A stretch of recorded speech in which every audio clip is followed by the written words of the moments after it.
As Democrats gear up for their party's convention in Chicago this week, protesters from Colorado are making that trip as well. You'll remember this spring we followed pro-Palestinian demonstrations here, and this video is from the encampment on Tivoli Quad that lasted 22 days in Denver.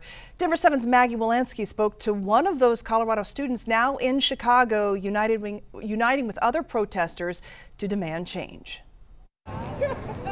After weeks of pro-Palestinian protests on Denver's Auraria campus came to a stop, Free, free Palestine! The work for some was just beginning. Really, the planning and mobilizing for this, it really took up a lot of energy. Around a dozen college students from Denver, including Khalid Hamu, are now in Chicago to take their demands to the Democratic National Convention. Students are really passionate about this. They want to see change. And so we hope to see divestment and disclosure and at our universities, and then take that to the state level, take that then national. DU political science professor Phil Chen explains not only do these protests challenge the candidate status quo, there's a reason to target this convention. Probably the reason you're seeing protests at the DNC, there really isn't much chance that Trump and Vance are going to move particularly far on this issue. So I do think it sends an important message. Just like, it speaks to the level of passion and dedication that people have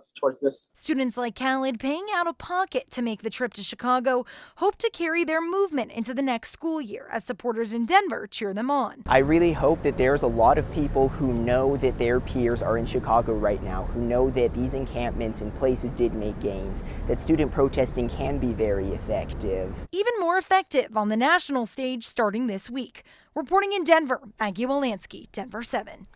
So we asked the Colorado Democratic Party to comment on these protests, and the chair sent us a statement, quote, "We're a big tent party and everyone has the right to exercise their First Amendment right to freedom of speech."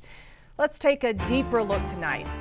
As Chicago police prepare for those protests, rallies, marches, and designated areas for protest speeches near the convention center have already been approved. Chicago police and the Secret Service say they've been training for months, including how to peacefully de-escalate tensions. But Police Superintendent Larry Snelling wants demonstrators to remember there is a difference between protests and riots. People come here to protest, and they want to exercise their First Amendment rights. We welcome that. And not only do we welcome it, we will protect them while they do it. And as long as they're cooperating with us and there's a collaborative effort where we understand each other, and you know where to draw the line, you're not breaking the law, you're not destroying our city, you're not committing acts of violence, then this will go off well.